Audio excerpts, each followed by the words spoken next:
السلام علیکم ورحمۃ اللہ وبرکاتہ۔ امید ہے آپ لوگ خیریت سے ہوں گے۔ اہلاً و سہلاً۔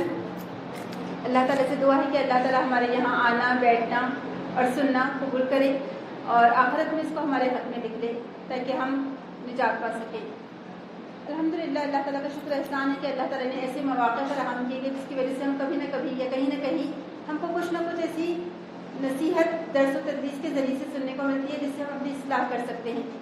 تو اللہ تعالیٰ کا شکر احسان ہے کہ یہی ایک ایسا موقع ہے، جیسے کہ یہاں پر آپ جانتے ہیں جو ہوسٹ ہیں انہوں نے کئی دن سے ریکویسٹ کی تھی کہ ہم اس ٹاپک پر بات کریں، اور یہ ایک بہت ہی برننگ ٹاپک ہے اگر آپ دیکھیں گے تو فی الحال۔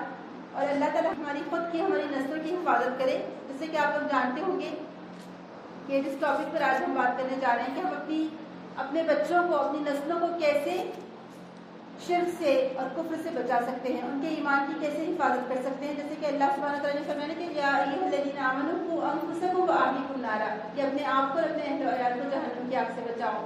تو ہماری ذمہ داری کہ ہم بھی اور اپنے اولاد کو بھی آگ سے بچائیں۔ تو اسی کے پیش نظر اور اسی کے مد نظر آج ہم یہاں پر جمع ہوئے ہیں۔ اللہ تعالیٰ جزائے خیر دے ارینج کرنے والوں کو بھی، اور جن لوگوں نے بھی اپنا جو حصہ ڈالا ہے اس میں، اللہ تعالیٰ اس کا بہترین اجر ان کو عطا کرے، آمین۔ آئیے ہم شروع کرتے ہیں۔ جیسے کہ ہمارا 1 گھنٹہ ٹائم ہے، آپ لوگ جانتے ہوں گے، اس کے بعد اگر ہو سکے تو ہم سوال جواب کا سیشن بھی رکھیں گے۔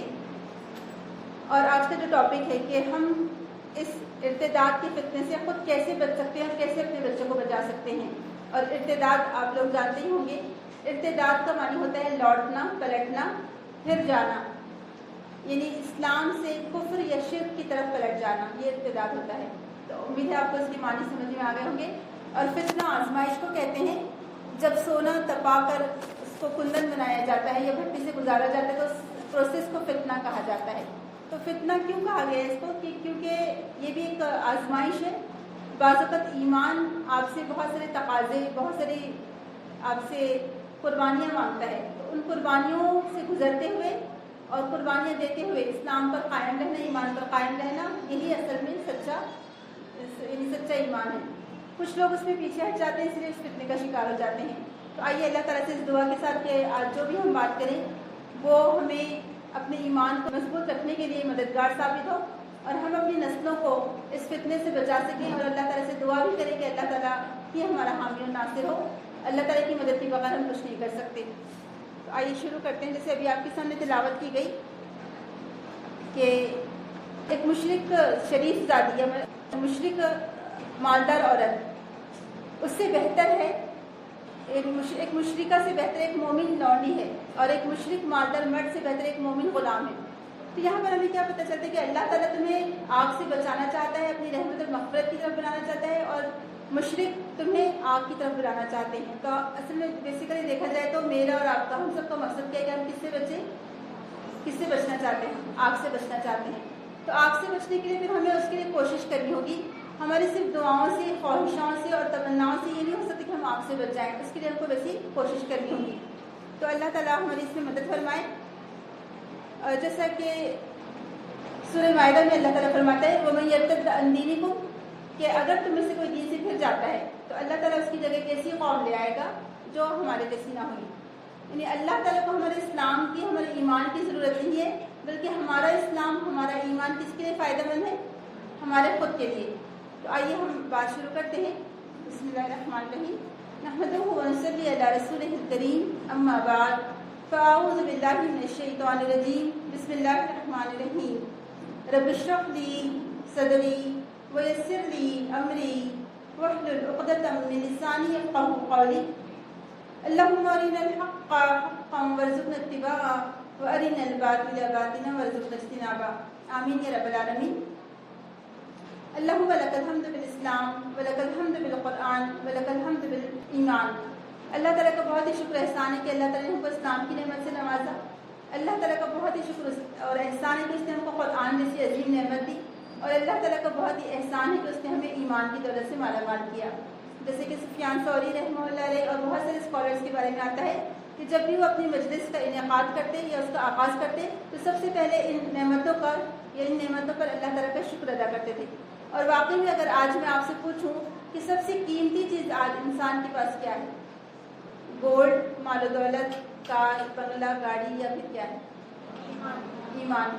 آپ دیکھیے اگر ایمان ہمارے پاس ہوگا تو ہم آگ سے بچا لیے جائیں گے اور آخرت میں کامیاب ہوں گے، لیکن اگر ایمان ہی نہیں ہوگا اور دنیا میں ہمارے پاس دنیا کی ساری دولت ہوگی تو کچھ فائدہ ہوگا؟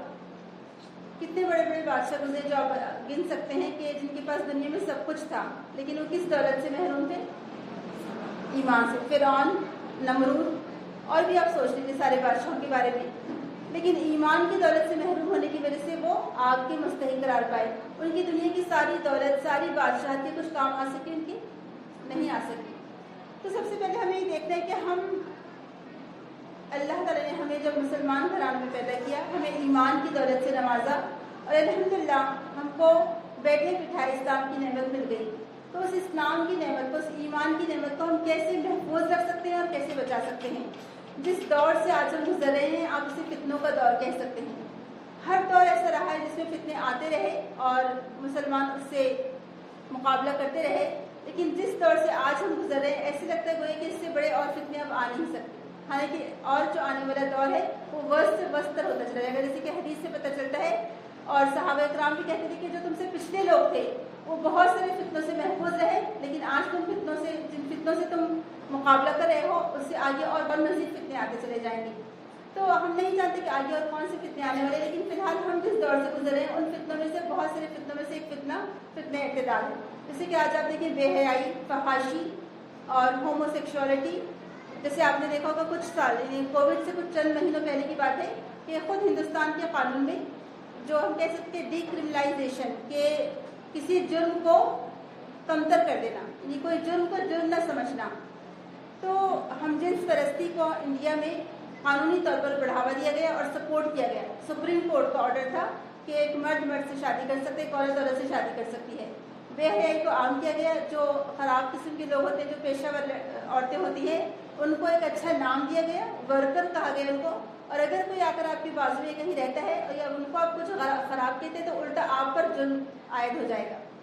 اگر کوئی مرد نے شادی کی ہے، اگر وہ آپ کے گھر میں رینٹ سے رہنے کے لیے آتے ہیں اور آپ ان کو صرف گھر اس وجہ سے نہیں دیتے کہ مرد نے شادی کی ہے تو اس پر آپ کو جرمانہ عائد ہوگا، یعنی آپ دیکھیں کہ وہ کہتے ہیں نا کہ الٹی گنگا بہہ رہی ہے والا معاملہ۔ تو یہ سارے فتنے تو تھے ہی تھے۔ اب ایک اور ایک نیا جو فتنہ آج ہم جس سے جوجھ رہے ہیں وہ ہے ارتداد کا فتنہ، اور ایک اور جو بہت بڑا فتنہ ہے جو ہماری نوجوان نسل میں بہت عام ہوتا جا رہا ہے وہ ہے ملحدانہ نظریات، ایتھیزم، جس کو آپ کہہ سکتے ہیں کہ اللہ تعالیٰ کو ماننا ہی نہیں، یہ دنیا خود بخود بن گئی اور یہ دنیا کا سارا کاروبار خود بخود چل رہا ہے۔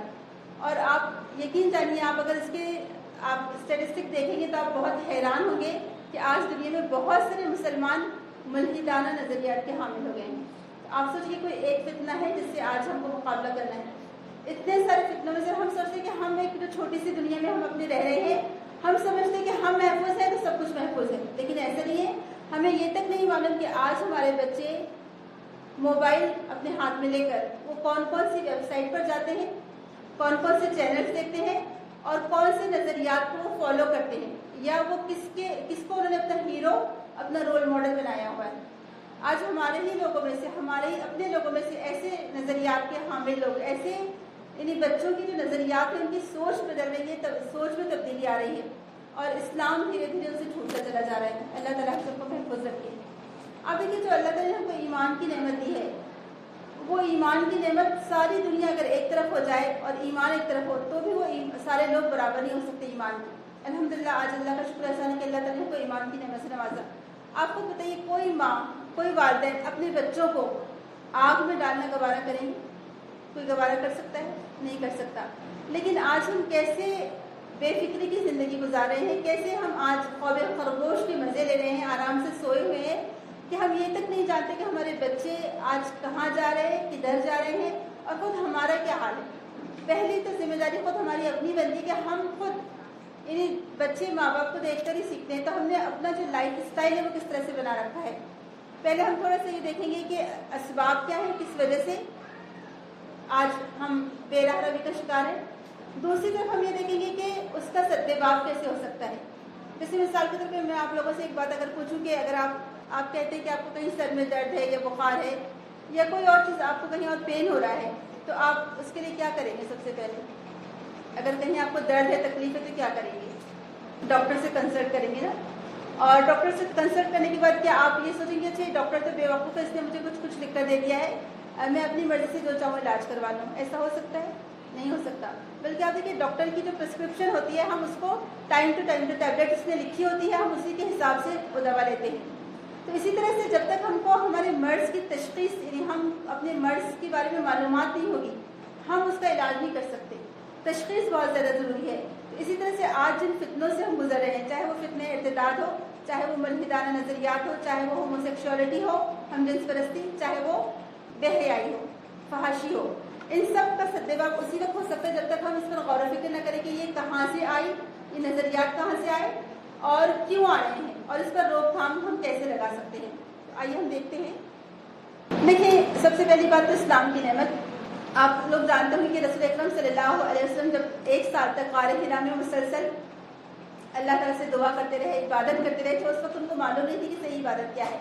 جب وہاں سے وہ لوٹے اور رسول اکرم صلی اللہ علیہ وسلم جب مکہ میں آئے تو ان کے جو قریبی لوگ تھے ان لوگوں نے ایمان قبول کرنا شروع کیا ہے نا، آپ لوگ جانتے ہوں گے. لیکن وہ لوگ جیسے جیسے ایمان قبول کرتے گئے، اسلام قبول کرتے گئے، ایمان لاتے گئے، آپ بتائیے کہ ان کی زندگی لگزیریس لائف ہو گئی، آرام دہ لائف ہو گئی، یا مشکلات میں گر گئے؟ مشکلات میں گرے. کیا کیا کرنا پڑا ان کو، کیا کیا سہنا پڑا صحابہ کو اسلام کی خاطر؟ جی فائنینشیل بیک آؤٹ ہوئے، رشتہ داریاں قطع کر لی گئیں، بزنس ختم ہو گئے، رشتے توڑ دیے گئے، ایون ان کو فزیکلی ٹارچر کیا گیا، مینٹلی ٹارچر، فزیکلی ٹارچر کیا گیا. یعنی ان کی پیٹھ پر ایسے کوڑے برسائے جاتے، پتھر رکھے جاتے سینے پر، تپتی ہوئی ریت پر ان کو گھسیٹا جاتا تھا. ایسی کیا بات تھی آخر؟ یہ ایمان کیوں ان کے نزدیک اتنا ویلیویبل تھا، اتنا قیمتی تھا کہ اس ایمان کے لیے انہوں نے اپنے سینے پر گرم پتھر بھی کھائے، رکھے گئے، مار بھی کھائی، قربانیاں بھی دی، کسی کو اپنے ماں باپ سے ہاتھ دھونا پڑا، کسی کو کسی رشتے دار سے ان سے چھٹکارا پانا پڑا. آخر ایسی کیا بات تھی؟ یعنی وہ کیا سمجھتے تھے کہ ایمان انہوں نے سب کچھ چھوڑ دیا لیکن ایمان نہیں چھوڑا. کیا چیز تھی؟ کیا دکھائی دیا تھا ان کو ایمان میں؟ جنت، جی، اور اللہ کی رضامندی. ٹھیک ہے. اور ان کو ایکچولی اصل محبت کس سے تھی؟ اللہ سبحانہ تعالیٰ سے. اب دیکھیے جو بات ہمیں نظر آتی ہے آج ہم جس دور سے گزر رہے ہیں، تو مجھے جو ایک یعنی میری ایک کہہ سکتے ہیں آپ، میں اتنی تجربہ کار نہیں ہوں پھر بھی، لیکن اتنے سارے لوگوں سے ملاقات ہوتی رہتی ہے، ساری کلاسز جو ہماری چلتی ہے، تو ان سب کو سامنے رکھ کر مجھے جو چیز نظر آتی ہے وہ ہے اللہ سے محبت میں کمی. آج ہمارے دلوں میں اللہ سے وہ محبت نہیں ہے کہ جس کی وجہ سے ہم قربانیاں دے سکیں. صحابہ کرام کو یہ بات بہت اچھی طرح سمجھ میں آ گئی تھی کہ اللہ سے محبت یا اللہ کے قرب کو حاصل کرنے کا وہ جو ان کے اندر ایک لالچ تھا، وہ سوچ تھی، جس چیز نے ان کو ہر قسم کی قربانی دینے پر تیار کر لیا. آج ہمارے اندر اللہ سے وہ محبت نہیں ہے یا اپنے دین سے وہ محبت نہیں ہے جس کی وجہ سے ہم قربانیاں دے سکیں. ہم آج اسلام کو، ایمان کو، قرآن کو ایسے گرانٹیڈ لیتے ہیں کہ اچھا یہ تو ہمارا حق ہی تھا، ہم تو اس کے مستحق تھے تو ہم کو مل گیا. تو ایسے گرانٹیڈ لینے میں ہمارا بھی سیم وہی حال ہوا جیسے کہ بنی اسرائیل کا حال ہوا تھا. تو صحابہ نے اتنی قربانیاں دی. آپ ایک چھوٹا سا واقعہ آپ لوگوں کے سامنے صرف ایمان کے لیے میں رکھوں گی اور کیسے ان کو اسلام سے محبت ہے کہ انہوں نے جان دینا گوارا کی لیکن اسلام سے اور ایمان سے ہٹنا گوارا نہیں کیا. کہ خباب بن ارد رضی اللہ عنہ جو ام انمار تھی، ان کی مالکہ تھی، جو کہ لوہے کا کام کرتے تھے، لوہار تھے اصل میں وہ. تو انمار سے انہوں نے کہا کہ میرا جو بنتی ہے اجرت وہ مجھے دے دو. تو اس نے کہا کہ اچھا تم تمہارے اللہ سے کیوں نہیں مانگتے جس کو تم نے فالو کیا ہے؟ تو کہا کہ میں اپنے اللہ ہی سے مانگوں گا لیکن میری جو فی الحال جو محنتانہ ہے وہ مجھے دے دو. تو وہ انکار کرنے لگے، یہاں تک کہ اس نے جو جلتا ہوا لوہا تھا وہ جو لوہا لے کر اس نے ان کی پیٹھ پر رکھ دیا اور اس لوہے کی گرمی سے ان کی چربی پگھل کر وہاں گڑھا بن گیا. ایک دفعہ جب وہ مدینہ جب وزٹ کر کے آ چکے تھے تو عمر رضی اللہ عنہ کو گلے مل رہے تھے، تو انہوں نے جب پیٹھ پر ہاتھ رکھا تو عمر رضی اللہ کا ہاتھ ان کے گڑھے میں چلا گیا پیٹھ کے. تو انہوں نے ان کی چیخ نکل کر کہا کہ اے خباب یہ کیا ہے؟ تو انہوں نے کہا کہ یہ اس وقت کا واقعہ ہے جب ہمیں انمار نے کہا کہ تم تمہارے اللہ سے کیوں نہیں مانگتے، تمہارا اللہ تمہیں دے گا، وہ پیسے دلوا دے گا، میں تو نہیں دینے والی. تو اس وقت اس نے وہ جلتا ہوا لوہا میری پیٹھ پر رکھ دیا تھا تو وہ پیٹھ میں گڑھا پڑ گیا تھا گوشت جل کر. آپ سوچیں کہ کیا وہ چیز تھی جس نے ان کو اپنی پیٹھ جلانا گوارا کیا لیکن ایمان سے ہٹنا گوارا نہیں کیا. آج آپ دیکھیں آج ہمارے لیے کتنی آسانی ہے. آج ہم نے اپنے بچوں کو ہر قسم کی فیسلٹیز پرووائڈ کر دی ہے، ان کے لیے اچھا بیگ، اچھی بائک، اچھے اسکولس، سب کچھ ہم نے پرووائڈ کر دیا، جو ان کی زبان سے نکلتا ہے، جو خواہش نکلتی ہے ہم پوری کر دیتے ہیں، اچھے سے اچھا لباس جو وہ چاہتے ہیں سب کر دیتے ہیں، اچھے سے اچھا موبائل. لیکن کیا ہم نے اپنے بچوں کو وہ سوچ، وہ ایمان سے محبت یا وہ اسلام کے لیے قربانی اٹھانے کا وہ جذبہ ان کے اندر پیدا کیا؟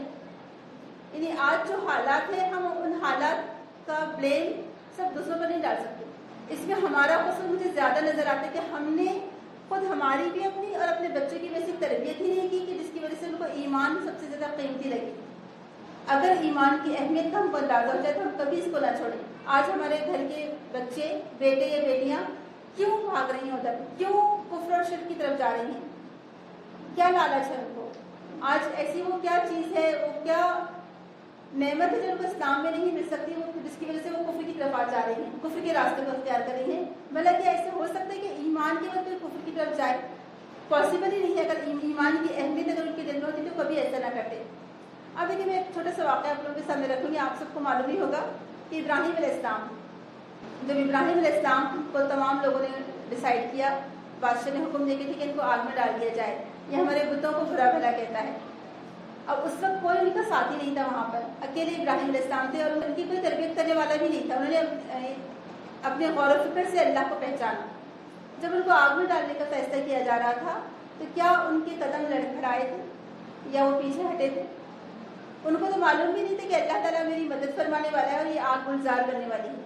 وہ تو کیا سوچ کر کھڑے ہوئے تھے وہاں پر کہ آگ میں ڈال دیا جائے گا. اور آپ دیکھیں کہ ان لوگوں نے آگ ایسی چھوٹی موٹی آگ نہیں جلائی، بلکہ ایک آگ کا الاؤ تھا جس کی وجہ سے ان کو پہاڑ پر لے جانا پڑا. اور پھر اللہ تعالیٰ نے کیا حکم کیا تھا کہ قلنا یا نار کونی بردا وسلام علی ابراہیم، کہ اے آگ ٹھنڈی ہو جا اور سلامتی بن جائے ابراہیم کے لیے. یعنی جب بندہ اللہ تعالیٰ کے لیے قربانی دینا چاہتا ہے تو آپ دیکھیے اللہ تعالیٰ کیسے اس پر مہربان ہوتا ہے. اللہ تعالیٰ نے ابراہیم علیہ السلام کی مدد فرمائی یا نہیں فرمائی؟ آپ بتائیں کہ اس آگ کو ٹھنڈا کر دیا گیا. اور آج بھی وہی حالت ہے کہ آج بھی ایک طرف آگ ہے اور وہ آگ کی طرف بلا رہے ہیں، لیکن وہ کون سی آگ کی طرف بلا رہے ہیں؟ جو ہمیشہ جلنے والی جہنم کی آگ کی طرف ہم کو بلا رہے ہیں. اور اللہ تعالیٰ ہمیں کس طرف بلا رہا ہے؟ اپنی رحمت اور مغفرت کی طرف. اسی طرح سے جو اصحاب الاخدود کا واقعہ ہے، آپ لوگ جانتے ہوں گے، پڑھا ہے کسی نے سورہ بروج پڑھا ہے؟ اس میں اصحاب الاخدود کا واقعہ آپ لوگوں کو واقعہ یاد ہوگا کہ کہا جاتا ہے کسی شہر میں ایک بادشاہ تھا، اس کے پاس ایک جادوگر تھا اور اس جادوگر کی ایج بہت زیادہ ہو چکی تھی. تو جادوگر نے کہا کہ کوئی ایک بچہ مجھے ذہین سا بچہ تھا جس کو میں اپنا یہ پورا جادو سکھا سکوں تاکہ میں اپنا یہ سارا علم اس کو منتقل کر دوں. وہ بچہ اس جادوگر کے پاس جاتا رہا، لیکن جاتے جاتے راستے میں اس کو ایک مونک جو اس زمانے میں جو کرسچنس مسلمان تھے سمجھے، تو ایک مسلمان ایسے ہی کسی عالم سے وہ بچے کی ملاقات ہو گئی کوئی غار میں. تو وہ عالم کی بات سن کر بچہ مسلمان ہو گیا. اب وہ جادوگر نے کہا کہ یہ میں اس کو سکھاتا ہوں لیکن یہ تو کچھ سیکھ ہی نہیں رہا ہے، مجھے اس کے کچھ اثر الگ ہی نظر آ رہے ہیں. جب معلومات کی گئی تو پتہ چلا کہ اچھا یہ تو اس عالم کے پاس جاتا ہے، مسلمان ہو گیا ہے. تو وہ بچے کو قتل کرنے کی کوشش کی. مونک کو تو اس وقت ختم کر دیا گیا وہ عالم کو، اور یہ بچے کو قتل کرنے کی کوشش کی، لیکن جتنی بار قتل کیا جاتا اتنی بار وہ بچہ زندہ ہو جاتا تھا. تو وہ لوگ بڑے حیران تھے. اس بچے نے کہا کہ تم مجھے بسمی کا ربی کا غلام کہو، کہہ کر مارو تو میں مر جاؤں گا، یعنی اس لڑکے کے رب کے نام کے ساتھ. تو کہا کہ لیکن سارے مجمع کو بلاؤ، سارے لوگوں کو بلاؤ، ان کے سامنے مجھے قتل کرو. کہا جاتا ہے سارے لوگوں کو جمع کیا گیا اور اس کے سب کے سامنے اس بچے کو اس بچے کے رب کے نام کے ساتھ یہ کہہ کر قتل کیا گیا. تو اس بچے کی سب ڈیتھ ہو گئی. تو وہاں جتنے لوگ تھے انہوں نے اسلام قبول کر لیا. اب وہ بادشاہ نے دیکھا کہ تو معاملہ بالکل الٹا پڑ گیا، یعنی لوگ میری بات ماننے کی بجائے الٹا یہ بچے کے رب پر ایمان لے آئے. تو اس نے اسی وقت حکم دیا کہ جتنے لوگ ایمان لائے ہیں جو ایک اللہ کو مانتے ہیں ان سب کو بڑے بڑے گڑھے کھدوائے. اخدود گڑھے کا اس کا مطلب ہوتا ہے گڑھا. تو اس نے بڑے بڑے گڑھے کھدوائے اور سب کو حکم دیا کہ اس میں ان کو ڈال دیا جائے. اب آپ دیکھیں کہ سوچیں ذرا کہ ایک ایمان لانا اس کے لیے کتنی بڑی قربانی دینی پڑی، ان کے لیے کتنی بڑی آزمائش بن گئی، اور کیسے ان کو اس دور سے گزرنا پڑا کہ ہر ایک کو لایا جاتا گروپس کی شکل میں اور اس گڑھے میں ڈال دیا جاتا. لیکن یہ بات ہمیں پتہ چلتی ہے کہ کسی نے بھی اس وقت اسلام سے روگردانی نہیں کی. ایک عورت کا واقعہ ہم کو ملتا ہے صحیح حدیث سے کہ ایک عورت تھی جس کی گود میں اس کا بچہ تھا. وہ ایک لمحے کے لیے سوچ میں پڑ گئی کہ مطلب میں کود جاؤں اور اپنے بچے کو بچا لوں. تو بچہ جو چھوٹا بچہ اسی وقت بول پڑے کہ اے ماں کود جا. تو جو 3 بچوں نے باتیں کی تھی اس میں یہ بھی ایک واقعہ آتا ہے، وہ کہ یہ حدیث سے ثابت نہیں لیکن اسرائیلیات میں ہے. لیکن بہرحال یہ تو صحیح ہے کہ اصحاب الاخدود کا جو واقعہ پیش آیا تھا تو لوگوں کو آگ کے گڑھوں میں ڈال دیا گیا لیکن انہوں نے اپنا ایمان محفوظ رکھا. اسی طرح سے ایک واقعہ میں آپ لوگوں کے سامنے رکھنا چاہوں گی. عبداللہ بن مرثد غنوی رضی اللہ عنہ, یہ بہت ہی مشہور صحابی گزرے ہیں اور ان کو ابن حصن بھی ان کو لقب ملا تھا. بہت زیادہ طاقتور تھے, بہت اونچے پورے لہیم چہیم تھے. تو رسول اکرم صلی اللہ علیہ وسلم کو اس پر معمور کیا. جب مائگریشن ہوا, جب ہجرت مدینہ ہوئی, تو رسول اکرم نے فرمایا کہ تم جو وہاں پر قیدی ہے اور وہ جو خود سے نہیں آ سکتے, کمزور ہے, ان کو یہ رات میں جا کر لایا کرتے تھے. کہا جاتا ہے کہ اسلام سے پہلے ایک اناقہ نامی ایک عورت تھی جس سے ان کے کچھ تعلقات تھے, کیونکہ اس زمانے میں تو کوئی, آپ کو معلوم ہے, زنا عام تھا, ساری چیزیں عام تھیں. تو ان کے اسلام لانے سے پہلے کا واقعہ اس عورت کے پاس یہ جایا کرتے تھے. تو جب یہ قیدیوں کو لانے جا رہے تھے تو جو اناقہ نامی عورت تھی اس نے ان کو آواز دی کہ جیسے تم پہلے مجھ سے دوستی تھی تمہاری, تم آؤ. تو انہوں نے کہا کہ اللہ سے ڈرو, اللہ تعالیٰ نے زنا کو حرام قرار دیا اور میں تو رسول اکرم کے کام سے آیا ہوں. تو اس عورت نے کہا کہ میں شور مچا دوں گی اور لوگوں سے کہہ دوں گی کہ یہ مرثد قیدیوں کو چھڑانے کے لیے آئے ہیں. تو کہا کہ تم کچھ بھی کرو. اور کہا جاتا ہے کہ اس نے عین وقت پر شور مچا دیا, جس کی وجہ سے مکہ والوں کو معلوم پڑ گئی کہ مرثد رضی اللہ عنہ قیدیوں کو لینے کے لیے آئے ہیں, اور لوگ باہر نکل پڑے ان کو ڈھونڈنے کے لیے. لیکن اللہ تعالیٰ نے ان کو بچا لیا اور وہ واپس مدینہ لوٹ گئے. واپس آ کر رسول اکرم کو واقعہ سنایا اور کہا کہ یا رسول اللہ, کیا میں اس عورت سے شادی کر لوں؟ تب رسول اکرم تھوڑی دیر خاموش تھے, اور پھر سورہ نور کی آیت نازل ہوئی تھی کہ مشرک عورتوں سے نکاح نہ کرے مگر یہ کہ مشرک, اور زانی سے نکاح نہ کرے مگر یہ کہ زانی. تو انہوں نے اس سے شادی چھوڑ دی. اب دیکھیں, جس وقت وہ عورت نے ان کو دعوت دی گناہ کی, اور انہوں نے کیا کہا کہ اللہ تعالیٰ منع کرتا ہے, کس چیز کا خوف ہے, آپ بتائیں. یعنی کیسا ایمان تھا جس نے ان کو ان کے ایمان نے ان کو اس گناہ سے بچا لیا, اور کیسے انہوں نے اللہ کی بات مانی کہ اس عورت سے نکاح کا تصور بھی چھوڑ دیا. اب دیکھیے, یہی تو صحابہ کی وہ خوبی تھی, ان کا یہ ایمان تھا جس کی وجہ پر اللہ تعالیٰ نے ان کی تعریف کی ہے کہ اللہ تعالیٰ نے قرآن میں ان کو کیا لقب دیا, رضی اللہ عنہ, کہ اللہ تعالیٰ ان سے راضی ہوا. تو اسی طرح سے آپ دیکھیے کہ جو چند واقعات ہیں کہ ان کو ایمان عزیز تھا. اب یہاں پر ہم دیکھتے ہیں کہ آج ہم اپنے بچوں کو, اگر ہم اپنے بچوں سے پوچھیں کہ ان کے لیے رول ماڈل کون ہے, اور ان سے پوچھیں تو وہ کس کے بارے میں کیا نام بتائیں گے. جیسے میں سنتے رہتی ہوں, کچھ لوگ گھروں میں ایک وہ کارٹون آتا ہے بھیم شاید, یعنی بچوں سے اگر آپ آج پوچھیں کہ بہادری میں ان کا رول ماڈل کون ہے, تو ان کے سامنے یا ان کے ذہن میں کسی صحابہ کا نقشہ نہیں آتا, یا کسی صحابی کا نام نہیں آتا, یا کسی رسول کا نام نہیں آتا ہے, بلکہ وہ آج کل کے کارٹونز کے نام ان کے ذہن میں آتے ہیں, کیونکہ ہم نے اپنے بچوں کی تربیت ٹی وی کے حوالے کر دی یا موبائل کے حوالے کر دی. آج بچپن سے ہمارے بچوں کو موبائل کی اور ٹی وی کی عادت زیادہ ہو گئی ہے. ایک بہت اچھا شاید میں نے پہلے بھی آپ لوگوں سے شیئر کیا تھا, عرب نیوز جو وہاں کا اخبار ہے, اکثر اس میں ایسے طنز و مزاح پر کچھ کارٹون آتے رہتے ہیں. تو اس میں ایک کارٹون آیا تھا, اس میں یہی بتایا گیا تھا کہ آج کل کی مائیں بچے کیوں ایسے نہیں کر رہے, تو مائیں ایسی, تو ٹی وی کو جھولا بنایا گیا تھا اور اس میں بچے کو بتایا گیا کہ کیونکہ کس گود میں وہ پرورش پا رہے ہیں, ٹی وی کی گود میں. ٹی وی تو ایک الگ چیز ہو گئی ہے, اور کیا چیز ہے اس کی جگہ, اب ٹی وی تو بلکہ اور اولڈ فیشن سمجھا جاتا ہے, موبائل اور لیپ ٹاپ آ گئے. تو آج ہمارے بچوں کو ہم نے ہمارے صحابہ کی اسٹوریز ہی نہیں سنائی, ان کے ایمان افروز واقعات ہی نہیں بتائے, تو ان کے ذہن میں کیسے پھر ان کے ذہن میں ان کے نقش بیٹھیں گے اور کیسے وہ صحابہ کو فالو کریں گے. اور میں تو کہتی ہوں کہ ایمان بڑھانے کے لیے, ایمان کو بوسٹ کرنے کے لیے سب سے بیسٹ وے اگر کوئی ہو سکتا ہے تو سیرت النبی اور سیرت صحابہ. سبحان اللہ, واقعی میں ایسے واقعات ہیں ان کے کہ جتنی بار پڑھو اتنی بار ایمان تازہ ہوتا ہے, جتنی بار پڑھو اتنی بار ایسے لگتا ہے ہم کو اپنے اوپر شرمندگی ہوتی ہے کہ ہمارا ایمان کیسا ہے اور ان کا ایمان کیسا تھا. انہوں نے کیا قربانیاں دی اور آج ہم کیا قربانی دے رہے ہیں. آج ہم حالات کو بلیم کرتے ہیں, آج ہم کالجز کو بلیم کرتے ہیں, ماحول کو بلیم کرتے ہیں کہ ماحول ایسا ہے تو بچے ایسے ہو رہے ہیں. لیکن نہیں, میں کہتی ہوں کہ اس میں پورا 50% قصور ہم ماؤں کا, گھروں کا ہے سب. ٹھیک ہے, colleges, tuition centres, T V, media, سب کچھ اس میں شامل ہے, لیکن جو مین قصوروار اگر کون دیکھ رہے تو کون ہے, ہم گھر والے ہیں. آپ لوگ جانتے ہیں عبداللہ بن حذافہ سہمی رضی اللہ عنہ, مجھے ان کا واقعہ ہمیشہ بہت اچھا لگتا ہے. عبداللہ بن حذافہ سہمی جب عمر رضی اللہ کو دور خلافت تھا تو انہوں نے ان کو کمانڈر بنا کر کچھ چھوٹے سے دستے کے ساتھ بھیجا, اور کہا جاتا ہے جب یہ پورے لوگ پہنچے تو ان کو کسی طرح سے کیپچر کر لیا گیا. تو جو اس وقت کا وہاں کا گورنر تھا اس نے ان کو بلایا اور کہا کہ تم اگر کرسچینٹی قبول کر لیتے ہو میں تمہیں اس آس پاس کے پورے علاقے کا گورنر بنا دوں گا. انہوں نے کہا کہ یہ کیا بات ہے, یہی تم تو گورنر کی بات کرے, اگر تم مجھے کوئی بادشاہ دی تو مجھے منظور نہیں ہے. اس نے پھر تھوڑا سا اور لالچ دیا اور کہا کہ میں تمہیں یہی نہیں بلکہ دوسرے علاقے کا بھی گورنر بنا دوں گا. انہوں نے اس کے آفر کو ریجیکٹ کر دیا. کہا جاتا ہے کہ اس نے ان کے کچھ 2 ساتھیوں کو بلوایا اور خوب آگ گرم کی گئی اور اس میں دیگیں رکھی گئی اور تیل کڑکڑایا گیا, اور 2 ساتھیوں کو ان کے لا کر, یہ مسلمان ساتھی کو لا کر اس میں ڈال دیا گیا. آپ سوچیں کیا حال ہوا ہوگا. وہ دیکھ کر ان کو رونا آ گیا. بادشاہ کہنے لگا کہ اچھا اب تم مانتے ہو, سمجھا کہ یہ رو رہے تھے مطلب میری بات مان لیں گے, یہ ہار گئے ہیں.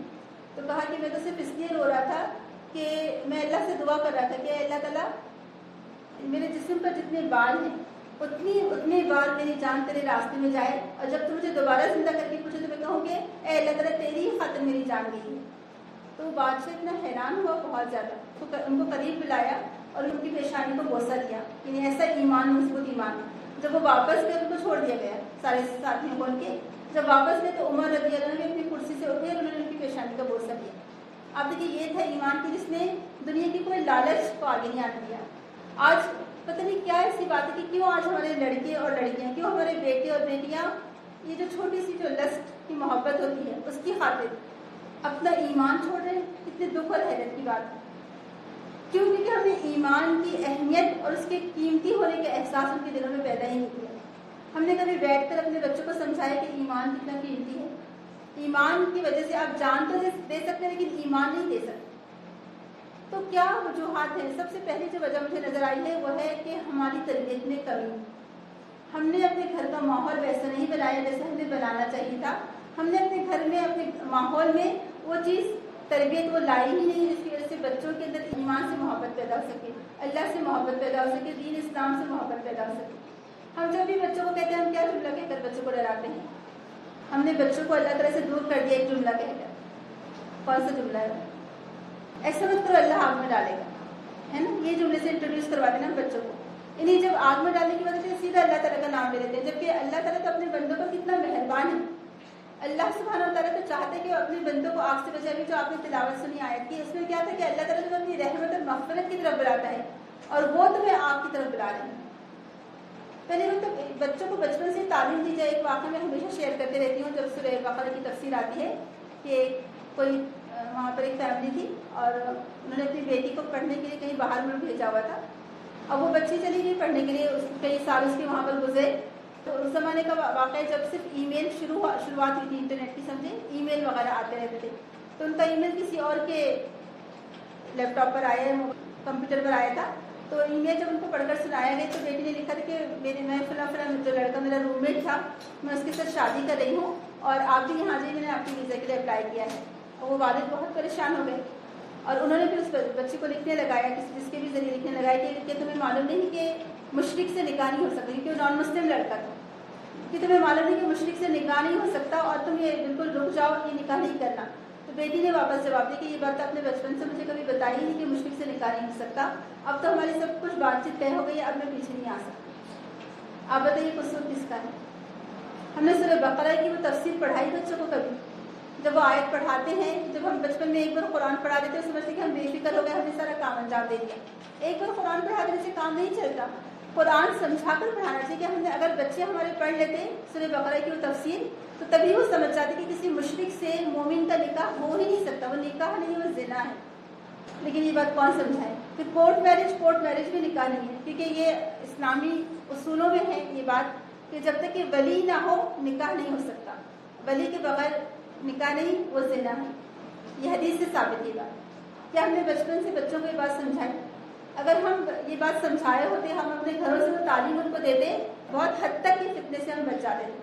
لیکن ہم نے یہ تمام کام چھوڑ دیا کیونکہ ہم ماؤں کو کچن سے فرصت نہیں ہے, ہم کو اپنی باتوں سے فرصت نہیں ہے, اپنی شکایتوں سے فرصت نہیں ہے, سسرال والوں کی شکایت, میکے والوں کی شکایت, اور پتہ نہیں کتنے ہم نے جھمیلے پال رکھے ہیں. اگر آپ دیکھیے, میں تو کہتی کہ ایک عقلمند خاتون اور ایک اچھی خاتون جو اپنے وقت کو صحیح استعمال کر سکتی ہے, صرف 1 گھنٹہ لگتا ہے کھانا بنانے میں, لیکن ہم پتہ نہیں اپنا وقت کہاں گزارتے ہیں. اور سب سے پہلی بات, ہم کو بچوں کے ساتھ بیٹھنا پڑے گا.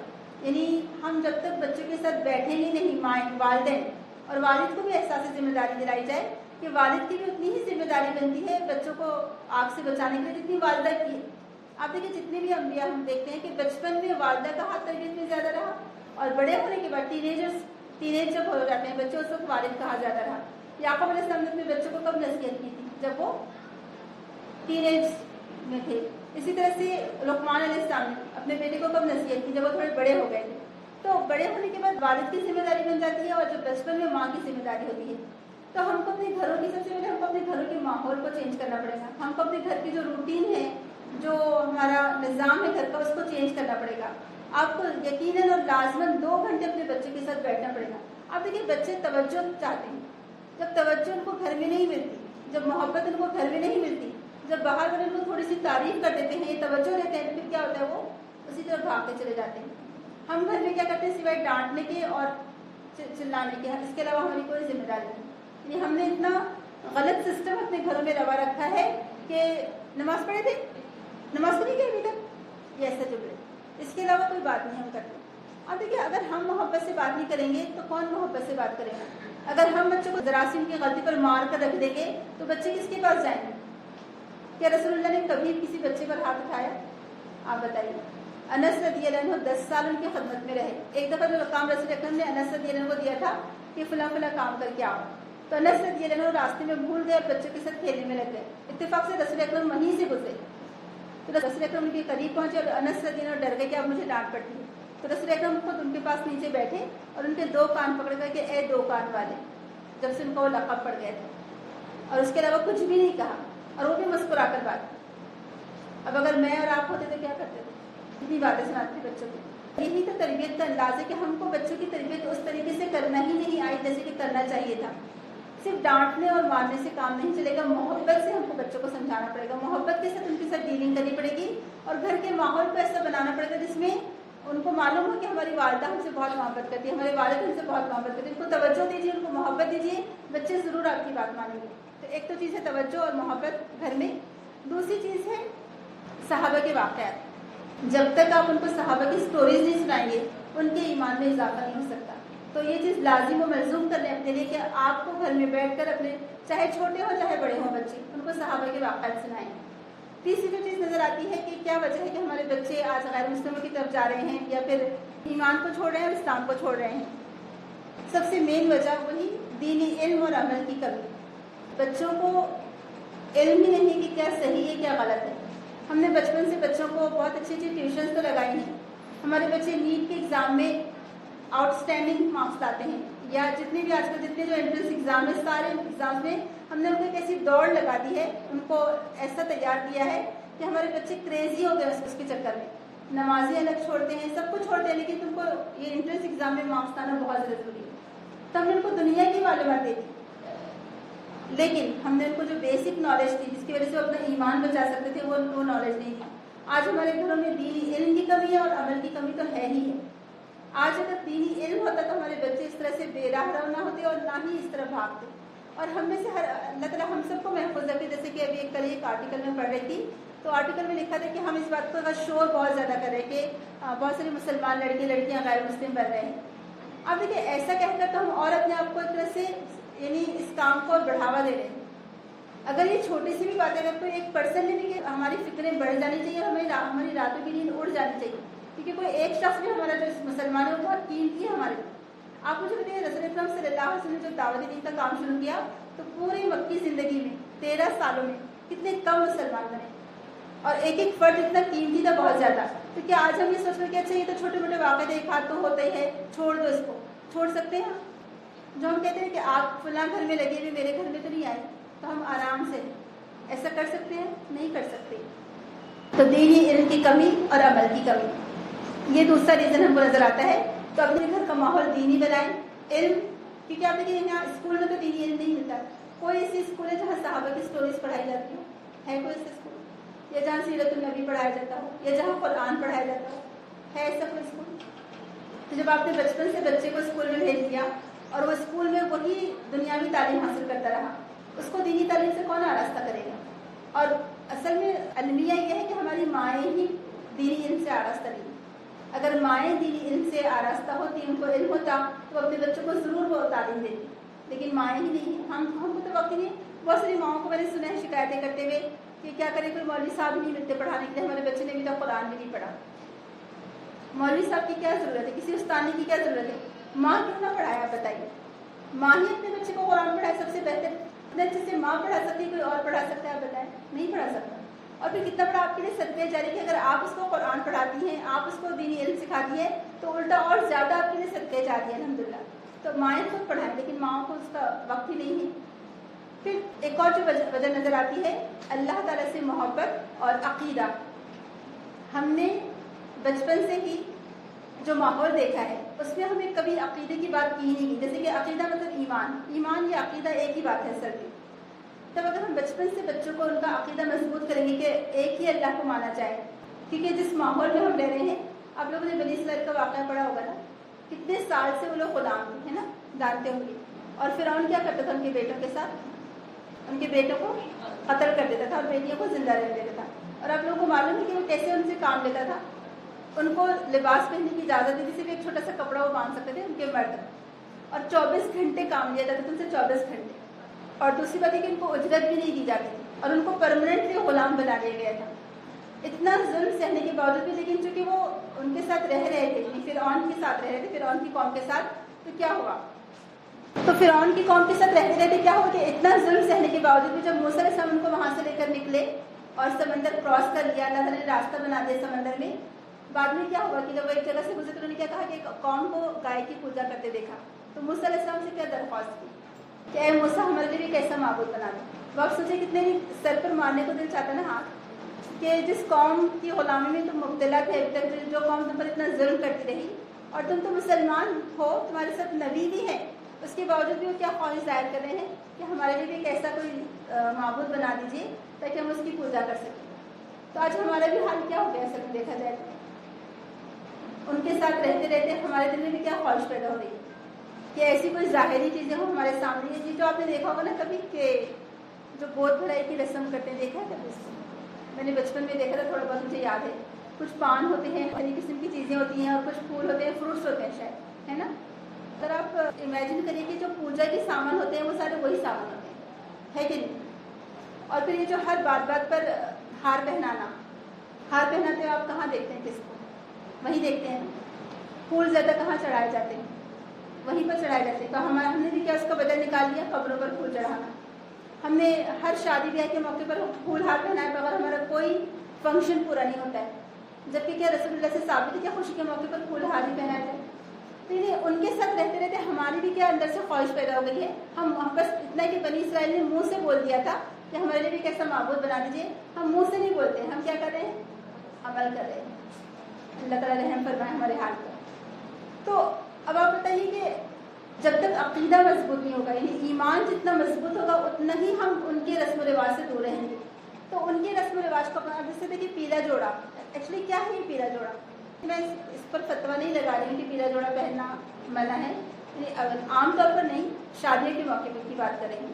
میں یہ بھی نہیں کہوں گی کہ حرام ہے یا حلال ہے, وہ میں نہیں کہہ رہی, وہ ایک الگ بات ہوگی. اب یہاں پر ہم فکر نہیں ڈسکس کر رہے. لیکن آپ مجھے بتائیے کہ اگر ایک مسلمان کی شادی ہوتی ہے تو کہیں کوئی پیلے جوڑے کا تصور ہے, ہلدی مہندی کا تصور ہے کیا؟ لیکن آج آپ دیکھیں ہماری جتنی شادیاں ہو رہی ہیں 90%, میں 10% کو ایکسکلوڈ کر رہی ہوں, الحمدللہ ابھی کچھ لوگ باقی ہیں, لیکن 90% شادی میں کیا ہو رہا ہے, کہتے ہیں ہم ہلدی مہندی نہیں کر رہے, صرف ڈریس بنوا رہے ہیں, ہے نا, کر رہے نہیں کر رہے ہیں. تو ایکچولی ہے کیا یہ؟ تو اب یہ گھروں میں یہ رسم و رواج, جب ہم مشرکانہ رسم و رواج لے کر آ رہے ہیں تو آپ بتائیے کہ ہم بچوں سے کیا توقعات وابستہ رکھ سکتے ہیں. جب ہم بڑے ان کے لیے یہ ٹرینڈ سیٹ کر رہے ہیں, جب ہم بڑے ان کو یہ کر کے دکھا رہے ہیں, تو بچوں سے ہم کچھ کہہ سکتے ہیں؟ مجھے بتائیں, وہ تو سیدھا ہم کو منہ پر کہہ دیں گے اچھا آپ تو خود یہ کریں تو ہم کیوں نہ کریں, ہے نا, کہیں گے نہیں کہیں گے بچے. تو یہ ساری چیزیں کہ تو اس کے عقیدہ مضبوط کیا جائے, ایمان کی مضبوطی ان کے اندر پیدا کی جائے, اللہ تعالیٰ سے محبت پیدا کی جائے, اور اللہ تعالیٰ سے قرب کا شوق ان کے دلوں میں پیدا کیا جائے. اور پھر دوسری چیز ہے خواتین کو دینی تعلیم سے بے بہرا رکھنا. یعنی بہت عرصہ گزر گیا, اب الحمدللہ کچھ سالوں سے لہر شروع ہوئی ہے, لیکن اتنے سال سے, اسپیشلی میں ہندوستان کی بات کر رہی ہوں, جن کنٹریز میں مسلمان خواتین کو مسجدوں سے دور رکھا گیا, وہاں کی بات کر رہی ہوں. تو سال سے جو خواتین کو دینی علم سے, مساجد سے جو دور رکھا گیا, آج اس کا بھی نتیجہ ہم کو نظر آتا ہے کہ ہر جگہ خواتین پر پابندیاں ہیں کہ وہ خواتین مسجدوں میں نہ آئیں, یا مدارس پہلے خواتین کے اتنے نہیں تھے, اور مرد حضرات تو بڑے بڑے 9 سال 10 سال کے عالم کے کورس کر کے نکلے, اور خواتین کے لیے کوئی انتظام نہیں. اور وہ ایک جو لگا بندھا اصول ہے وہ چلتا چلا آ رہا ہے. آپ مجھے بتائیے رسول اکرم کے زمانے میں کیا خواتین پر مسجد میں آنے پر پابندی تھی کیا پابندی نہیں تھی. جب جتنی دفعہ مرد حضرات سیکھتے تھے ہمیشہ خواتین موجود ہوتی تھی یا نہیں ہوتی تھی, بلکہ خواتین نے کیا ریکویسٹ کی تھی رسول اکرم صلی اللہ علیہ وسلم سے کہ یا رسول اللہ ہمارے لیے ایک اسپیشل مخصوص دن کر دیجیے. یعنی ہمارے مسائل کچھ اسپیشل مسائل، ورنہ ہر وقت ہر خطبے کے موقع پر خواتین ہوتی تھی. ایون آپ دیکھیے کہ جب سورج گرہن ہوا تھا، جو صلاۃ الکسوف ہے، صلاۃ الکسوف ہے، جب صلاۃ الکسوف ہو رہی تھی جو کتنی لمبی نماز ہے، اس وقت بھی خواتین موجود تھیں. تو کبھی خواتین کو محروم نہیں رکھا گیا دینی علم کو حاصل کرنے سے یا مساجد سے. آج ہم نے جو مساجد میں خواتین پر پابندیاں لگا دی ہیں، اس کی وجہ سے بھی آج ہمارے اندر جہالت بہت زیادہ ہے اور ہم دین سے دوری بہت زیادہ ہے. تو بہت سارے ریزنز ہیں، جس میں چند یہ ریزن جو آپ کے سامنے رکھے گئے ہیں. تو اب یہاں پر ان تمام باتوں کو دیکھ کر کیا لگتا ہے؟ ایک تو غیر مسلموں کا کلچر، ان کے رسم و رواج. اچھا، ایک اور چیز کہ پہلی بات اب دیکھیے ہمارے دین ان کو حیا سکھاتے ہیں نا، حیا کی تعلیم دیتا ہے. جیسے کہ رسول اکرم نے کیا فرمایا کہ ہر نبی کا ایک اسپیشل وہ ہوتا ہے، خلق ہوتا ہے، اور میری امت کے لیے کیا چیز ہے؟ حیا. ٹھیک ہے. تو جب ہم غیر مسلموں کے ساتھ رہتے ہیں تو اور ان کا کلچر دیکھ کر ہم پر وہ کلچر حاوی ہوتا چلا جاتا ہے اور ہم انہی کے رنگ میں رنگنا چاہتے ہیں یا رنگنے لگتے ہیں. تو کیا ہوتا ہے کہ ہم کو کوئی بے حیائی والی چیز بھی اچھی لگنے لگتی ہے. جیسے کہ آپ نے دیکھا ہوگا کہ دلہنوں کے لیے جو آج کل لانچا سسٹم آ رہا ہے، یعنی اب اوپر کا بلاؤز الگ اور نیچے کا گھاگرا الگ. اب وہ دیکھ کر مسلمان لڑکے بھی چاہتے کہ ان کا بھی ڈریس ویسے ہی، لیکن کیا مسلمانوں کے لیے اس کی اجازت نہیں ہے؟ اجازت. تو اصل میں دیکھا جائے تو کمی کہاں ہے؟ وہی ہمارے اندر ہی کمی ہے کہ ہم عمل میں بہت پیچھے چلے گئے ہیں. تو ایک جو ریزن نظر آتا ہے وہ غیر مسلموں سے رسم و رواج کا لینا یا غیر مسلموں کے رسم و رواج کو فالو کرنا. اب دیکھیں ہم نے اسلام کا ایک پورا کلچر ہے. امام بخاری نے اسی لیے جو کتاب لکھی صحیح بخاری، اس کا نام ہی انہوں نے یہ رکھا کہ وسنن ہی و ایام ہی، آخر کا جملہ ہے کہ وہ اس زمانے کے حالات ہیں، جس وقت کا کلچر وہ بھی اس میں موجود ہے احادیث میں. تو اگر آپ احادیث کو فالو کریں گے تو آپ کا گھرانہ پورا کا پورا مسلمان بنتا چلا جائے گا الحمدللہ. پھر اب یہ جو ہم فتنے کی ہم نے بات کی تھی، یہ تو ایک چند ریزن تھے. اب جو چیز نظر آتی ہے کہ کیوں آج جو ہماری خبریں آ رہی ہیں، جیسے ابھی ایک لیٹسٹ نیوز ہے کہ پونا، ممبئی، امراوتی، اکولا، ناگپور، اورنگ آباد، یہ چار پانچ شہروں کی رپورٹ ہے. اور یہ کوئی سنی سنائی رپورٹ نہیں ہے، یہ اسپیشلی ان رپورٹرز کی رپورٹ ہے جو مسلم رپورٹرز ہیں. اور یہ اوتھینٹک، اور یہ وہ رپورٹس ہیں جہاں پر جو کچھ لوگوں نے، اس شہر کے چند لوگوں نے جا کر لڑکیوں کو سمجھانے کی بات کی، لیکن ان کی بات مانی نہیں گئی. یعنی یہ باہر کی رپورٹ نہیں ہے، یہ سمجھے اندر کی رپورٹ ہے. اور صرف یہ 2 مہینے کے اندر ہر شہر سے یعنی جو رپورٹ سامنے آئی ہے، 12 کہیں 14 کہیں 16 لڑکیاں پکڑی، یعنی اس میں گرفتار تھی. اور ابھی تو فی الحال حال ہی کا جو واقعہ پیش آیا ہے اس میں 4 لڑکیاں بھی، ابھی کی بات ہے کہ 4 لڑکیاں غیر مسلم کے ساتھ انوالو تھیں. اب مجھے بتائیے کہ یہ چیز کہاں سے ہو رہی ہے، یا اس پر ہم روک تھام کیسے لگا سکتے ہیں، یا اس کا سدباب کیسے ہو سکتا ہے؟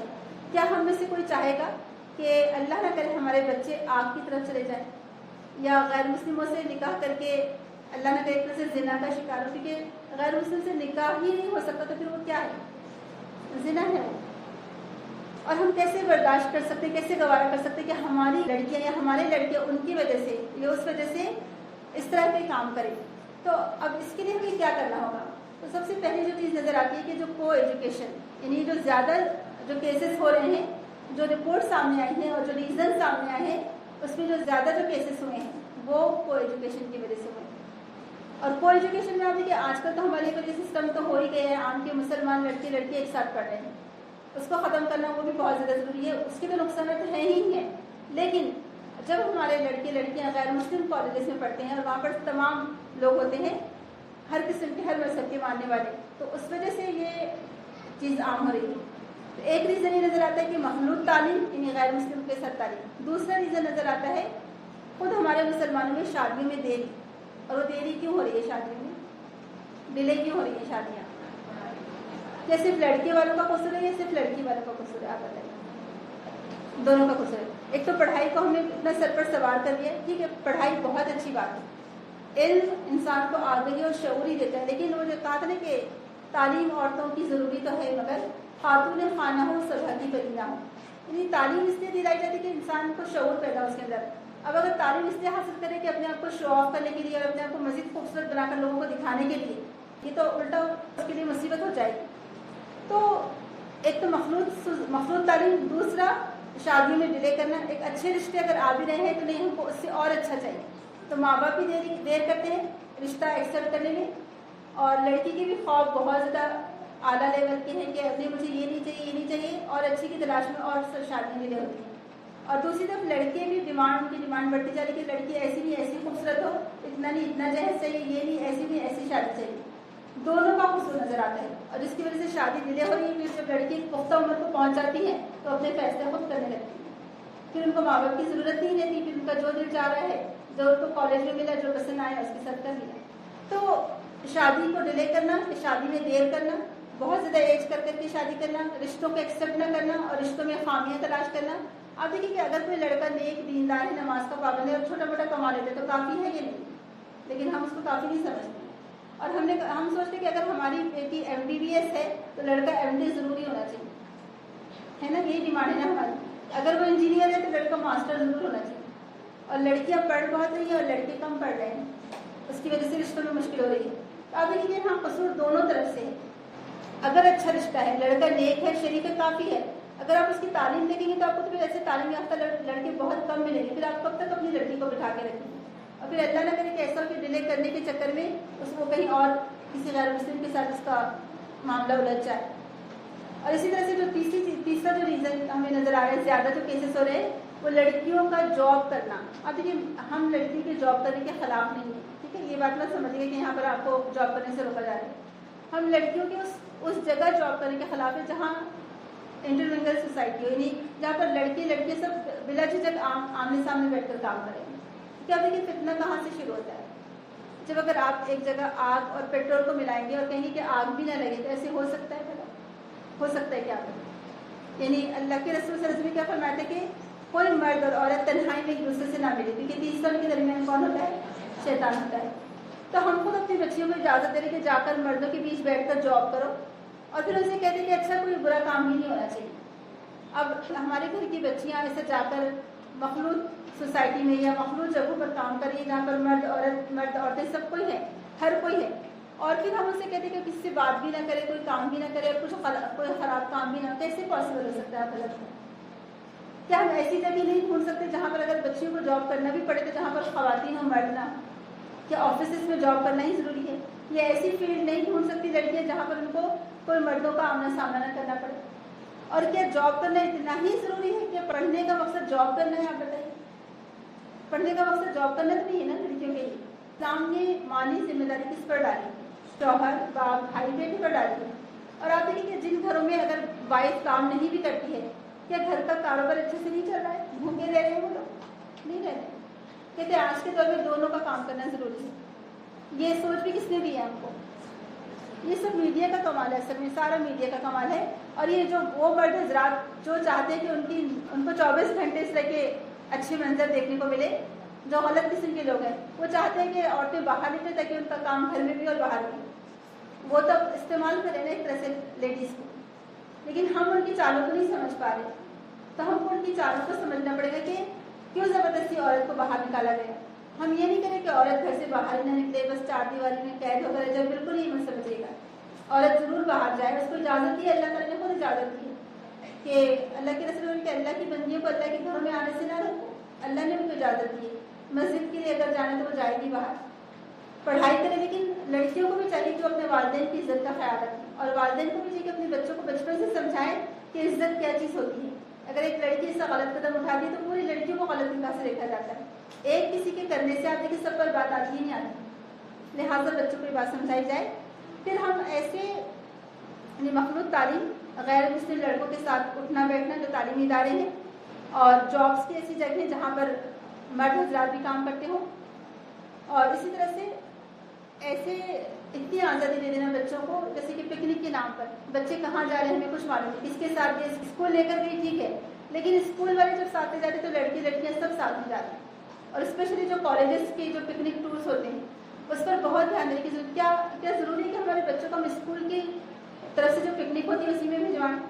ہم اپنے بچوں کو خود لے کر چلے جائیں، کیونکہ ہمیں نہیں معلوم کہ وہاں جو وہ لے جا رہے ہیں تو وہاں پر کیا حالات ہیں. اور آپ کو پتہ ہے کہ آج جس دور سے ہم گزر رہے ہیں جو سوشل میڈیا کا دور ہے، کیا اس میں اگر ایک نوجوان لڑکا یا لڑکی اپنی ٹین ایج کے دور پہ اگر ان خرافات سے بچ جاتے تو یقیناً کہ وہ متقی ہے. آپ کو خوش ہونا چاہیے کہ ہمارا بیٹا یا ہماری بیٹی متقی ہے، وہ ان خرافات سے بچ گئی. اس کے لیے بہت لمبی داڑھی کا ہونا یا اونچے پیجامے کا ہونا ضروری نہیں ہے.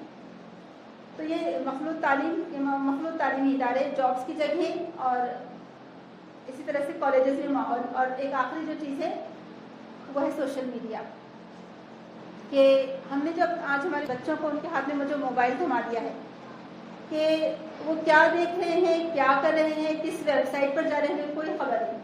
اور ابھی 2-3 دن پہلے کی بات ہے، کہیں پر جانے کا اتفاق ہوا تو انہوں نے اپنے بچے کے ہاتھ میں موبائل دے دیا اور اتفاق سے موبائل پر نظر پڑی تو اتنی برے واحد منظر تھے اس کے اوپر، یعنی لڑکیاں ہی ڈانس کر رہی ہیں اور کپڑے نام کو بھی نہیں ان کے اوپر، اور وہ بچے موبائل دیکھتے بیٹھے اور ماں نے دے دیا بس غافل کی طرف سے. آپ بتائیے کہ یہ کون بگاڑ رہا ہے بچوں کو؟ یا تو پھر آپ جب بچوں کے ہاتھ میں موبائل دے رہے تو اس کے اوپر لاک سسٹم ہونا چاہیے کہ اگر بچے جس بھی ویب سائٹ پر جائے تو فوراً کہیں سے وہ کنیکٹ ہو. یہ چیزیں بھی آنی چاہیے ہم کو کہ ماں کے موبائل پر یا بہن کے موبائل پر فوراً وہ آ جائے، میسج آ جائے کہ فلاں بچے نے فلاں ویب سائٹ پر وہ سرچ کرنے گیا تھا. یا پھر آپ ایسا وہ رکھیں کہ جو کڈس کے بارے میں جو بچے جو دیکھ سکیں. آپ دیکھیں جو ایک چیز عام ہو رہی ہے کارٹونس کے ذریعے، وہ بھی میں آپ لوگوں سے ڈسکس کرنا چاہ رہی تھی لگے ہاتھوں، کہ کارٹونس کے ذریعے ہومو سیکشولیٹی کی تعلیم دی جا رہی ہے کارٹونس کے ذریعے. اب آپ بتائیں کہ بچوں کو کیا کارٹونس بھی آزادانہ دیکھنے کے لیے دیے جا سکتے ہیں؟ اور جو ریمبو کے جو کلرس ہیں، جو ہم دھنک رنگ جس کو کہتے ہیں، ان لوگوں نے اپنا سمبول کو رکھ دیا ہے اور ہم کو معلوم بھی نہیں سارے کھلونے اسی ٹائپ کے بن رہے ہیں اور ہم آرام سے وہ لے کر آ جاتے ہیں. ایک طرح سے پروموٹ ہم کریں ہم جنس پرستی. تو بہت آج کی دنیا میں آپ غافل رہ ہی نہیں سکتے. ایسا سمجھیں آپ کو بہت الرٹ رہنا ہے، آپ کو چوکن رہنا ہے، چوکنا رہنا ہے. آپ کو خود اگر آج کی مائیں ہیں تو ان کو خود موبائل کی ساری معلومات ہونی چاہیے، ان کو ساری چیزوں کا علم ہو کہ میرا بچہ کس ویب سائٹ پر جاتا ہے. جو ہسٹری ہے بچوں سے کہ جو لاسٹ ہسٹری ہے وہ ڈیلیٹ نہ کریں. آپ جا کر دیکھیں کہ بچہ نے لاسٹ ٹائم کون سا چینل سرچ کیا تھا، وہ کس ویب سائٹ پر گیا تھا. تو یہ ساری باتیں ماؤں کو بھی آنی چاہیے، تبھی آپ ایک طرح سے روک سکتے ہیں. اور جو سب سے مین اور سب سے لاسٹ جو بات ہے وہ ہے اللہ تعالیٰ سے دعا، کیونکہ ہمارے اختیار میں کچھ بھی نہیں. اللہ تعالیٰ سے بہت سے تک گڑ گڑا کر دعا کہ اللہ تعالیٰ ہم کو اور ہماری نسلوں کو ہر قسم کے فتنے سے محفوظ رکھے، چاہے وہ فتنہ اعتدال ہو، چاہے وہ فحاشی ہو، چاہے وہ ہم جنس پرستی ہو، چاہے وہ کچھ اور ملحدانہ نظریات ہو. تو اللہ تعالیٰ سے خوب گڑ گڑا کر دعا کرے. آپ دیکھیے جتنے انبیاء ہیں آپ دیکھیں ان کی سب کی دعا آپ کو کیا ملے گی، ربی حب لی من الصالحین. یا اپنے بچوں کے لیے دعا کی، ابراہیم علیہ السلام نے میرے سے دعا کی تھی، زکریا علیہ السلام نے میرے سے دعا کی تھی، ربنا هب لنا من ازواجنا وذرياتنا قرۃ اعین واجعلنا للمتقین اماما. تو دعا بہت زیادہ ضروری ہے. ماؤں کی ذمہ داری ہے اور باپ کی بھی ذمہ داری ہے کہ وہ روزانہ تہجد میں اپنے بچوں کے لیے دعا کرے، اپنی آنے والی نسلوں کے لیے دعا کرے کہ ہماری آنے والی نسلیں بھی اللہ تعالیٰ ان سب کو ان فتنوں سے محفوظ رکھے اور ہماری آنے والی نسلوں میں کوئی ایسا ملحد یا کوئی ایسا مرتد نہ ہو، اللہ نہ کرے. آپ کو سوچیں کہ کتنی دکھ کی بات ہوگی.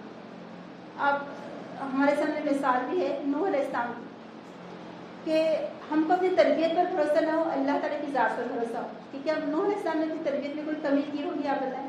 نہیں. لیکن اس کے باوجود بھی کا بیٹا ان کے ساتھ کشتی میں سوار نہیں ہو سکا. تو ہم کو اپنی پوری کوشش کرنی ہے اور معاملہ کس پر چھوڑنا ہے؟ اللہ تعالیٰ پر. یعنی آپ کو اسباب اختیار کرنے ہیں، اللہ سے دعا کرنی ہے اور پھر اللہ پر توکل کرنا ہے کہ آپ اپنی پوری ذمہ داری نبھائیں، اپنا پورا کام کریں، ان کی تربیت کریں، ان کے ساتھ بیٹھیں، ان کو مخلوط تعلیمی اداروں سے بچائیں اور اس کے لیے پھر اللہ تعالیٰ سے دعا بھی کریں اس کے بعد. اور ایک آخری چیز ہے کہ اب جو چیز نظر آتی ہے کہ اسباب تو ہم نے دیکھ لیے، سد باب کس طرح سے ہو سکتا ہے؟ آپ لوگ کیا سوچتے ہیں کہ کیسے ہم ان فتنوں پر کنٹرول کر سکتے ہیں یا کنٹرول پا سکتے ہیں؟ کس طرح سے بچا جا سکتا ہے ان فتنوں سے؟ آپ کے ذہن میں کیا آئیڈیاز ہیں؟ ہو سکتا ہے مجھ سے زیادہ اچھے آئیڈیاز ہیں آپ کے ذہن میں. جی کچھ آئیڈیاز ہیں آپ کے ذہن میں. سب سے پہلے تو گھر میں تربیت کا انتظام، اور دوسرا ایسے کالجز ہم کھولیں جس جو مخلوط نہ ہو. کم از کم ہم آپ دیکھیں کہ جب اس طرح سے ہمارے اپنے خود کے کالجز اور یونیورسٹیز ہوں گے تو الحمدللہ ہم 99% تقریباً اس پر قابو پا سکتے ہیں. کیونکہ زیادہ تر جو واقعات ہو رہے ہیں وہ کہاں ہو رہے ہیں؟ کالجز کے ذریعے یا میڈیا کے ذریعے سے. یعنی آن لائن دوست بنتے ہیں انٹرنیٹ پر، اس سے پرابلم ہو رہی ہے.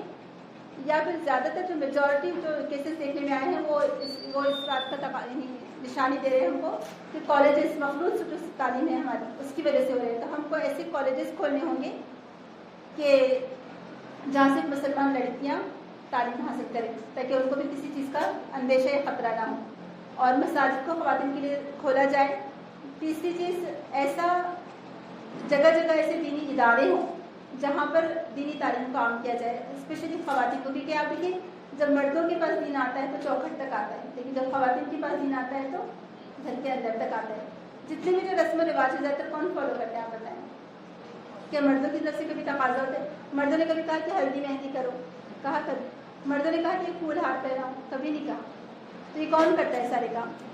عورتیں کرتی ہیں. لہٰذا اگر عورتوں میں دین آئے گا, ان کے اندر علم آئے گا, شعور آئے گا, تو الحمد للہ پورے گھر کا ماحول بدل جائے گا. تو لہٰذا خواتین کے لیے ایسے جگہ جگہ دینی ادارے ہوں. بچپن سے اپنے بچوں کو دینی تعلیم سے آراستہ کریں بچپن سے, اور ان کے اندر ایمان کی حلاوت پیدا کریں. آپ دیکھیں کہ ایمان کا معاملہ ایسا ہے کہ ہرقل کا نام آپ نے سنا ہوگا نا, جو بادشاہ تھا ہرقل. ابو سفیان وہاں پہنچے, اس نے اپنے آدمی کو کھڑا کیا اور کہا کہ جو عربی بھی جانتا تھا اور ان کی لینگویج بھی جانتا تھا, کہا کہ جیسے یہ جھوٹ گئے تو مجھے اشارہ کر دینا. تو ابو سفیان کو بہت شرم آئی کہ اچھا یہ مجھے جھوٹا ثابت کرنا چاہتے, تو انہیں ہر وقت سچ سچ بتا دی. جتنی بھی بات اس نے پوچھی ابو سفیان سب کا صحیح جواب دیتے رہے, اور ایک طرح سے دو دشمن مل گئے تھے, لیکن دونوں نے رسول اکرم کے فیور یعنی حق میں گواہی دی, ان کی تعریف کی. تو اس نے پوچھا تھا کہ اچھا کیا کبھی ایسا بھی ہوا ہے کہ جن لوگوں نے اسلام قبول کیا ہے تو کیا کوئی اسلام سے ایمان سے پھرا بھی ہے؟ تو ابو سفیان نے جواب دیا کہ نہیں, ابھی تک ایسا کوئی واقعہ نہیں آیا کہ جس نے اسلام قبول کیا ہو اور وہ واپس پلٹا ہو.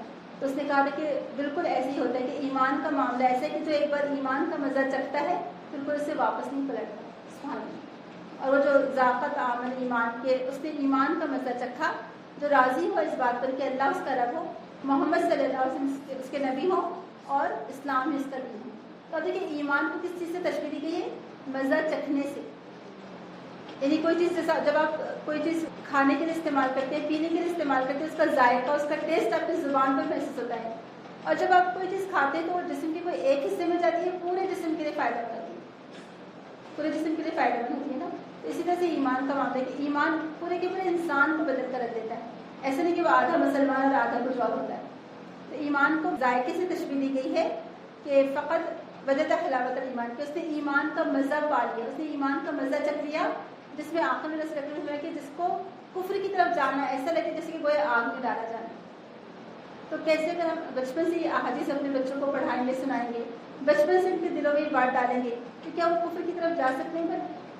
نہیں جا سکتے. تو اس کے لیے ضروری ہے کہ سب سے جو مین وجہ ہے وہ یہی ہے کہ ہم نے ان کو صحیح تعلیم نہیں دی, یا ہم نے ان کی صحیح تربیت نہیں کی, اور نہ ہم نے ان کو وہ ماحول پرووائڈ کیا جس کی وجہ سے وہ اس طرف جانے سے بچ سکتے تھے. تو اب ضرورت اس بات کی ہے کہ ہم اسپیشلی جو ہماری ایسی نوجوان لڑکیاں ہیں جو کالجز جاتی ہیں, ان کے لیے اسپیشل کلاسز کا اہتمام کریں, ان کو ایمان کے بارے میں بتائیں, ان کو یہ بتائیں کہ یہ نکاح ہو ہی نہیں سکتا. اگر وہ کسی غیر مسلم کے ساتھ نکاح کرتی تو وہ نکاح ہوتا ہی نہیں. کتنا بڑا گناہ ہے یہ, یعنی گناہ کی بھی وہ مستحق نہیں ہے. اور آپ خود سوچیں کہ ہم سب جانتے ہیں, قرآن میں پڑھتے ہیں کہ شرک کے لیے کبھی معافی ہے, یا کوئی کتنا بھی اچھے کام کر دے, لیکن جیسے کہ عباس رضی اللہ عنہ نے پوچھا تھا کہ آپ کے چچا نے آپ کے لیے اتنا کچھ سپورٹ کیا, آپ کیا کر سکیں گے ان کے لیے, یہ کہ آپ ان کو بچا سکیں گے؟ تو رسول اللہ نے کیا فرمایا تھا کہ ہمیں صرف ریکویسٹ کر سکوں گا جس سے ان کو ہلکا عذاب دیا جائے گا. اور وہ ہلکا عذاب کیا ہوگا کہ جو ان کے پیروں کے نیچے جو آگ ہوگی جس کی وجہ سے ان کی سر ہنڈیاں جس طرح پکتی ہے ایسے کھولے گی, وہ یہ سب سے ہلکا عذاب ہے. یہ کس کے لیے؟ ابو طالب کے لیے, جنہوں نے اسلام کو اتنا سپورٹ کیا. تو کہاں جائیں گے سب لوگ؟ جہنم میں. تو جو اسلام کو چھوڑ کر پھر کفر کی طرف جاتا ہے تو اس کا ایک ٹھکانہ بھی کیا ہے آپ بتائیں. اگر مسلمان حکومت میں کوئی نان مسلم ہے تو اس کو آرام سے رکھا جائے گا, اس کو پروٹیکشن کیا جائے گا, اس کو پورا سپورٹ کیا جائے گا, اس کی حفاظت کی جائے گی. وہ کوئی جرم نہیں ہے اسلامی حکومت میں. لیکن جب ایک بار اسلام قبول کرنے کے بعد اگر کوئی پھر کفر کا رویہ اختیار کرتا ہے تو اس کے لیے کیا سزا ہے؟ کیونکہ وہ سزا ہے کیونکہ اس نے اسلام قبول کرنے کے بعد یا اسلام کی نعمت کو چھوڑ کر کفر کا راستہ اختیار کیا, اس کی سزا قتل ہے. اللہ تعالیٰ فرمایا کہ اللہ تعالیٰ کو تمہاری ضرورت ہی نہیں ہے. تو بہرحال اس کا سدباب کرنا بہت زیادہ ضروری ہے.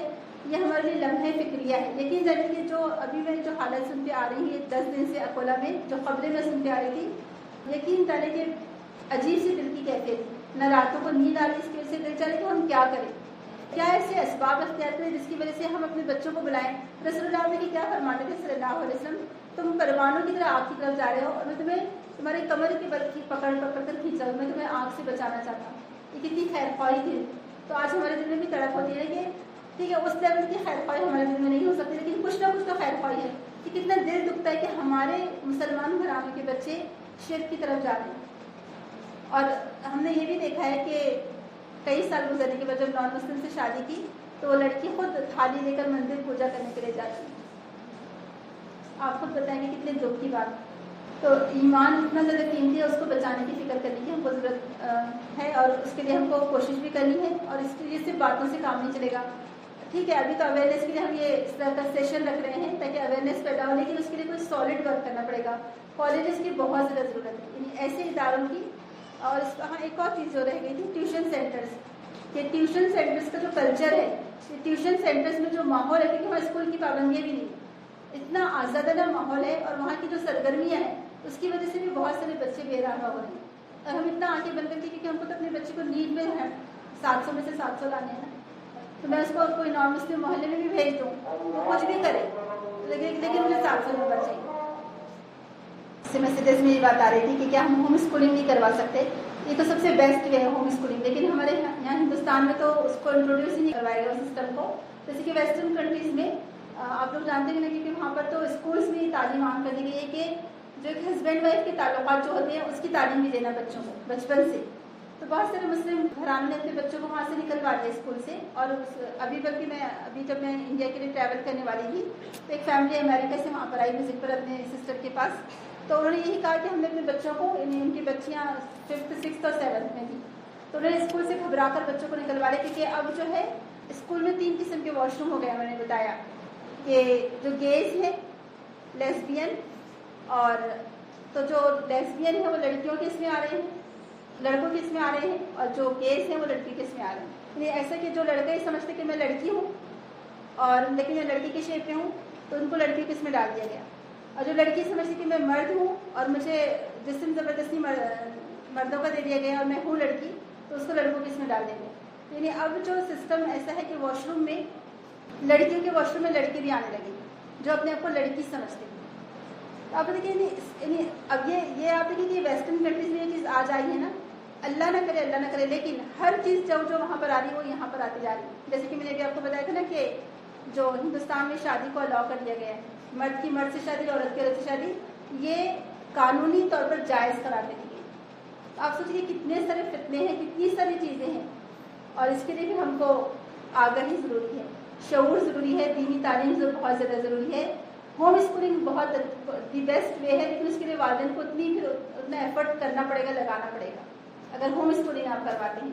اور بس سب سے بہتر تو یہ کہ کالجز ہمارے اپنے خود کے مسلمانوں کے ہوں، یونیورسٹیز کے لیول تک ہم کھولیں، چاہے وہ جونیئر کالجز ہوں یا سینئر کالجز ہوں، اور ٹیوشن سینٹر سے اپنے بچوں کو بچائیں۔ ایسے ٹیوشن سینٹرز تلاش کریں، یا اگر اللہ تعالیٰ نے آپ کو اتنی ہمت اور طاقت دی اور آپ کے پاس اتنا پیسہ ہے، تو ایسے ٹیچرز کو ہائر کر کے خود ایسے سینٹرز کھولیں، ٹیوشن سینٹرز جہاں صرف لڑکیاں پڑھتی ہیں، کیونکہ لڑکوں کے لیے تو بہت سارے ہیں کھلے ہوئے، لیکن لڑکیوں کو بچانا ہو تو ان کے لیے ایسا کریں۔